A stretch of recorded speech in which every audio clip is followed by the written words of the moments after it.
Assalamualaikum warahmatullahi wabarakatuh. Perkenalkan, nama saya Teti Arnizar, SPDI. Saya adalah guru sejarah kebudayaan Islam di Madrasah Aliyah Negeri Kepulauan Meranti, Provinsi Riau. Sekaligus mahasiswa PPG BEK 1 tahun 2025 di UIN Sunan Kalijaga. Hari ini, hari Selasa, tanggal 20 Mei 2025, saya melaksanakan uji kinerja pada kelas 10 materi kepemimpinan Khulafaur Rasyidin. Terima kasih. Assalamualaikum. Waalaikumsalam warahmatullahi wabarakatuh.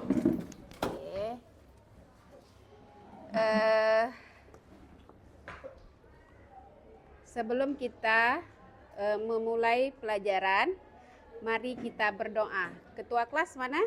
Silakan siapkan. Perhatian. Siap. Ucapkan salam. Assalamualaikum warahmatullahi wabarakatuh. Waalaikumsalam warahmatullahi wabarakatuh. Berdoa mulai.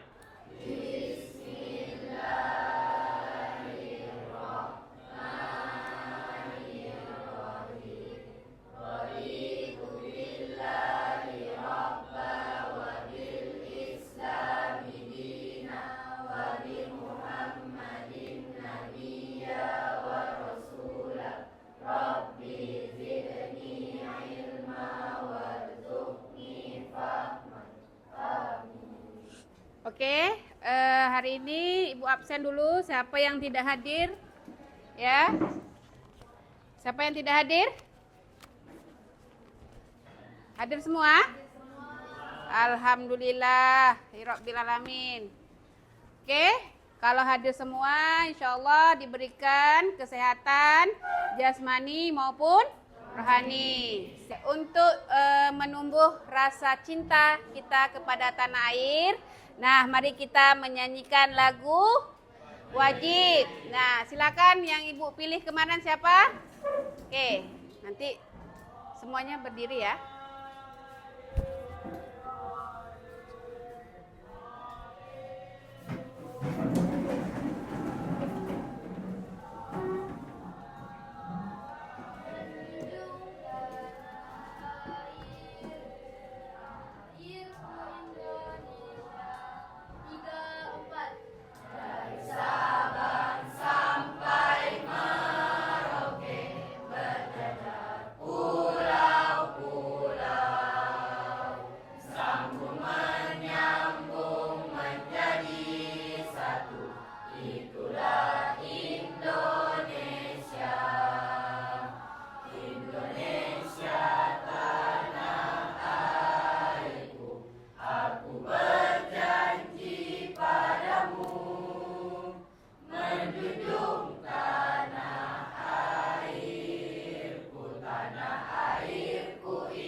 Siap, silakan duduk.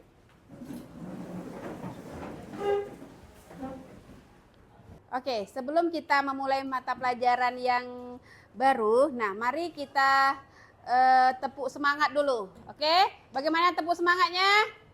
Semangat.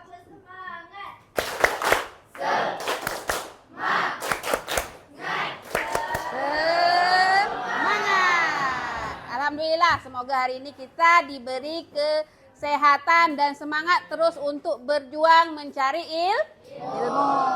Oke. Sebelum kita memulai pelajaran yang baru, materi baru, apakah anak-anak Ibu ada yang ingat tentang materi minggu kemarin? Ada, Bu. Silakan Rami. Di minggu kemarin itu mengenai kondisi kepercayaan masyarakat Madinah sebelum Islam datang. Nah, pada saat itu masyarakat Madinah masih banyak yang menganut agama Yahudi, Kristen dan sebagainya, yaitu tidak menyembah Allah Subhanahu wa taala. Sehingga datanglah Nabi Muhammad SAW yang menyebarkan agama Islam di Madinah. Sip. Oke, kita berikan aplaus untuk teman kita. Nah, ini adalah tujuan pembelajaran. Yang pertama menjelaskan pengertian Khulafaur Rasyidin, yang kedua mengidentifikasi nama-nama Khulafaur Rasyidin secara berturutan, mendeskripsikan secara singkat profil dan masa kepemimpinan masing-masing Khulafaur Rasyidin Abu Bakar As-Siddiq. Nah, menyebutkan beberapa pencapaian penting pada masa kepemimpinan masing-masing Khulafaur Rasyidin, meneladani nilai-nilai kepemimpinan dan perjuangan Khulafaur Rasyidin, yaitu Khalifah Abu Bakar. Sebelum kita memasuki pelajaran, nanti ada sistem diskusi, terus kerja kelompok kita mengenai pembelajaran PBL. PBL itu adalah pembelajaran yang berdasarkan permasalahan. Nah, nanti apa masalahnya? Nah, kita diskusikan mengenai LKPD. Paham? Mengerti anak ibu? Oke, sip. Nah, selanjutnya kita melihat atau mengamati video tentang Khulafaur Rasyidin dan Abu Bakar. Nih, coba anak-anak ibu mengamatinya ya. Ini salah satunya video yang akan ibu. Rahmatullah wabarakatuh. Oke, silahkan diamati. Setelah Nabi Muhammad SAW meninggal dunia, perjuangannya dalam menjunjung tinggi syariat Islam dilanjutkan oleh 4 sahabat. Mereka kemudian dikenal dengan julukan Khulafaur Rasyidin. Khulafaur Rasyidin adalah orang yang ditunjuk sebagai pengganti, pemimpin, atau penguasa yang mendapatkan petunjuk dari Allah Subhanahu wa Ta'ala. Merekalah yang menjadi khalifah atau pemimpin bagi umat Islam setelah Rasulullah wafat. Masa pemerintahan Khulafaur Rasyidin merupakan masa yang penting dalam perjalanan Islam. Keempatnya berhasil memperluas syiar agama Islam hingga keluar jazirah Arab, menyelamatkan Islam. Semoga dari kisah ini kita dapat meneladani sifat dan akhlak dari sahabat-sahabat Rasul tersebut. Oke, Ibu akan menjelaskan materi kita, yaitu tentang Khulafaur Rasyidin. Ini adalah yang pertama, definisi Khulafaur Rasyidin. Nah, istilah Khulafaur Rasyidin berasal dari bahasa Arab. Nah, terdiri dari 2 kata, yaitu khulafa dan arsyidin. Nah, khulafa bentuk jamak dari khalifah yang berarti pengganti. Nah, sedangkan rasyidin bentuk jamak arsyid yang berarti orang yang mendapat petunjuk. Nah, sedangkan menurut istilah Khulafaur Rasyidin artinya orang-orang yang ditunjuk untuk menggantikan kedudukan Nabi Sallallahu Alaihi Wasallam sebagai pemimpin umat Rasulullah. Nah, dengan yang telah Ibu jelaskan tadi, kira-kira ada pertanyaan tidak untuk siswa Ibu? Ada yang bertanya? Silahkan. Siapa yang ingin bertanya? Oke, Al-Kausar. Apa yang ingin ditanyakan? Siapakah Abu Bakar As-Siddiq? Abu Bakar As-Siddiq adalah sahabat terdekat Rasulullah. Karena salah satunya Rasulullah itu sudah sebagai sahabat yang paling terdekat. Karena Abu Bakar adalah orang yang amanah, jujur, dan sebagainya. Nah, sehingga itulah Abu Bakar dipilih menjadi Khulafaur Rasyidin. Ya, benar atau tidak? Nah, itu salah satunya. Apa ada yang ingin bertanya lagi tidak? Tadi yang laki-laki, oke. Yang perempuan ada yang bertanya? Siapa yang ingin bertanya? Silakan. Oke, Amira, silakan. Apa peran penting Abu Bakar setelah wafatnya Nabi Muhammad? Nah, setelah Nabi wafat, Abu Bakar diangkat sebagai khalifah pertama yang berhasil menyatukan umat Islam. Nah, itu salah satunya perannya. Ibu akan membagikan kelompok ya, kelompok diskusi yang telah Ibu berikan kemarin nama-nama kelompoknya. Ya kan, udah Ibu bagikan nama-nama kelompoknya. Silakan anak-anak Ibu duduk per kelompoknya masing-masing. Nah, buat duduknya kelompok masing-masing. Silakan.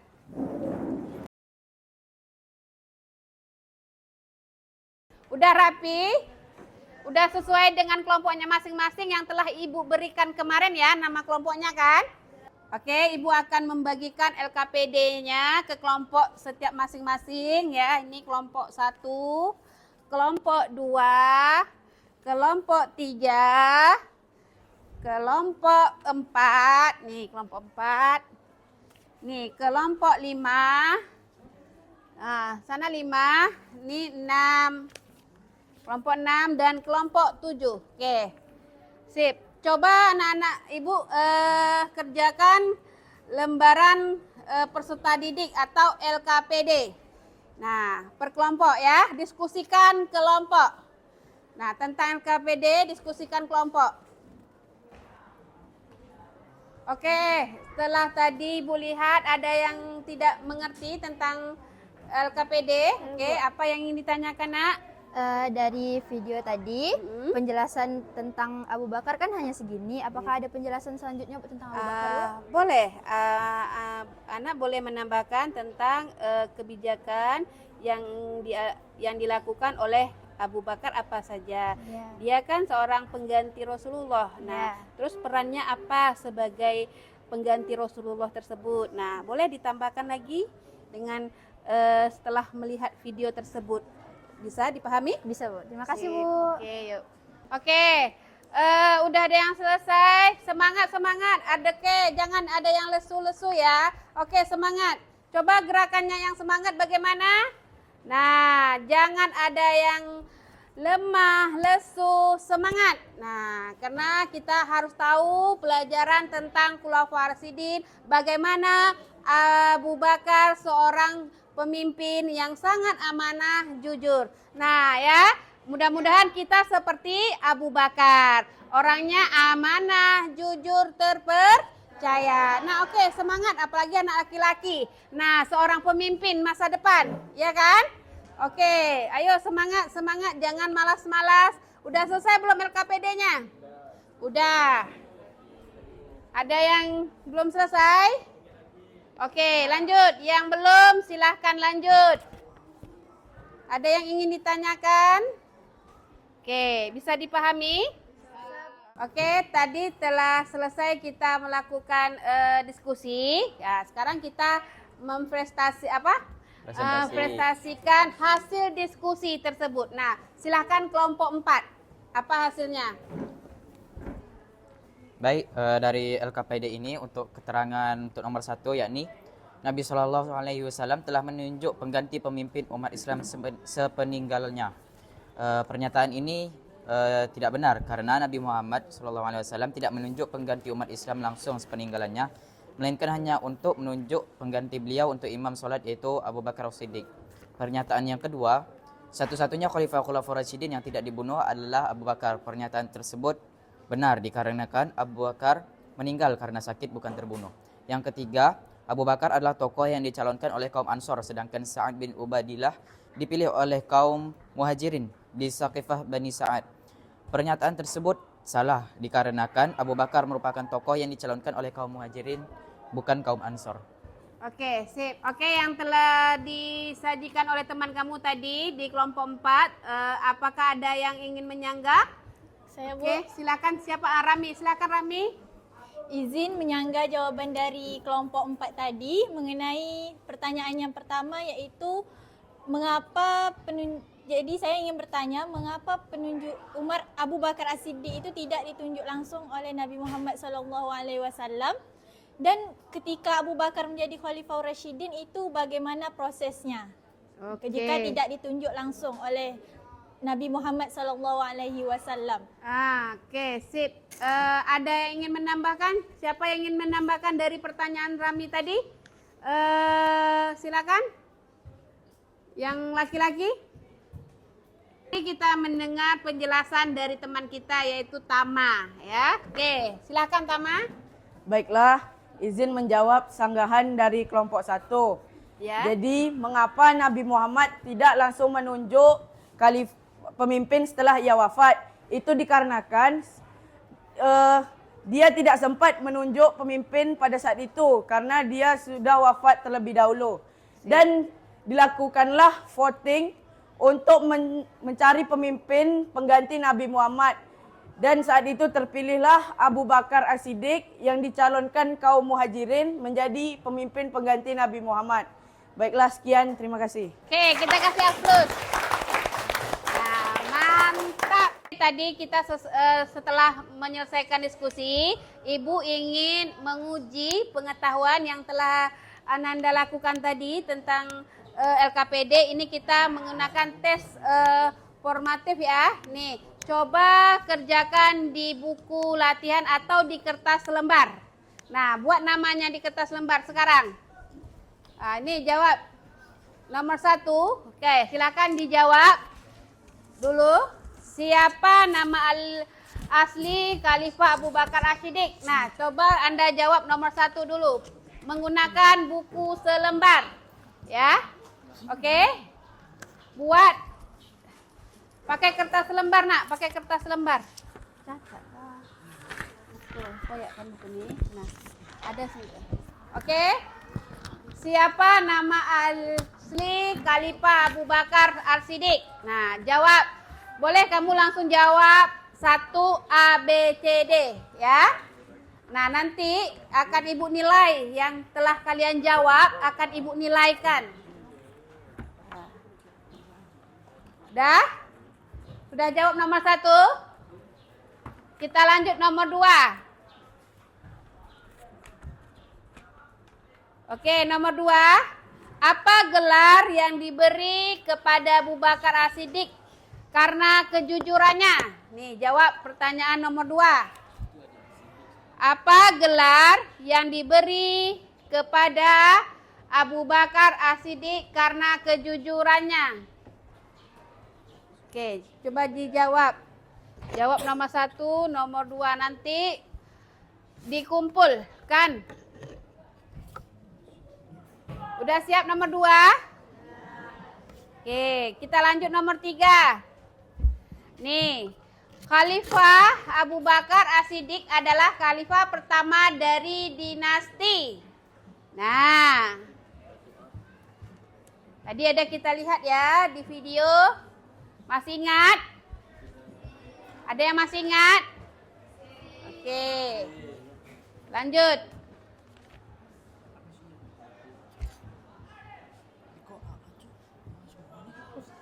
Pura-pura nulis. Oke. Selesai nomor 3.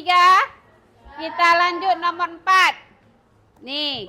Apa salah satu kebijakan penting Khalifah Abu Bakar As-Siddiq dalam menghadapi pemberontakan? Nah, soal nomor 4. Soal nomor 4. Ayo coba dipikirkan. Apa salah satu kebijakan penting Khalifah Abu Bakar As-Siddiq dalam menghadapi pemberontakan? Oke, sudah selesai?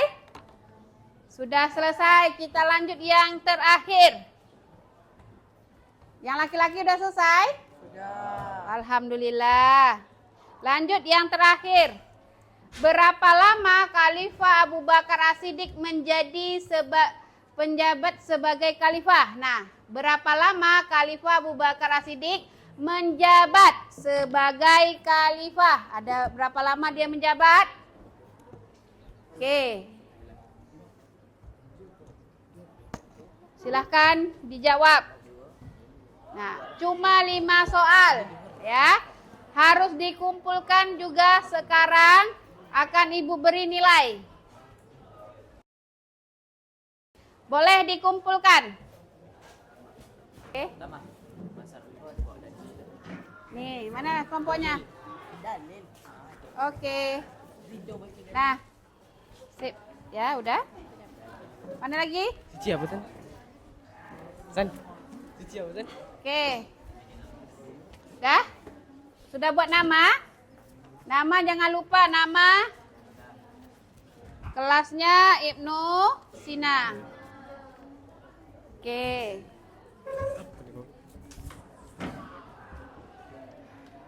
Dah. Oke, tadi kita telah menjelaskan tentang materi, diskusi mengenai LKPD, juga sudah kita mengerjakan latihan tes ya, tes formatif. Nah, sekarang Ibu ingin salah satu dalam kelompok ini memberikan sebuah kesimpulan. Nah, silakan yang bisa memberikan sebuah kesimpulan pembelajaran kita tadi. Oke, Seiza. Jadi kesimpulan yang dapat saya ambil dari pembelajaran tadi adalah Khulafaur Rasyidin adalah pemimpin pengganti Rasulullah, dan dari Abu Bakar kita dapat mengambil contoh bahwa menjadi seorang pemimpin tidak boleh menggunakan uang rakyat, harus jujur dan amanah. Oke, sip. Silakan kita kasih aplaus untuk teman kita. Nih, sip. Nah, kesimpulannya ya, kita adalah sudah lihat bagaimana perjuangan Abu Bakar untuk memperjuangkan agama Islam. Nah, ya kan? Perjuangan dia, kenapa dia dipilih sebagai pemimpin oleh Nabi Muhammad? Tentu saja salah satunya dengan sifat kejujurannya, ya kan?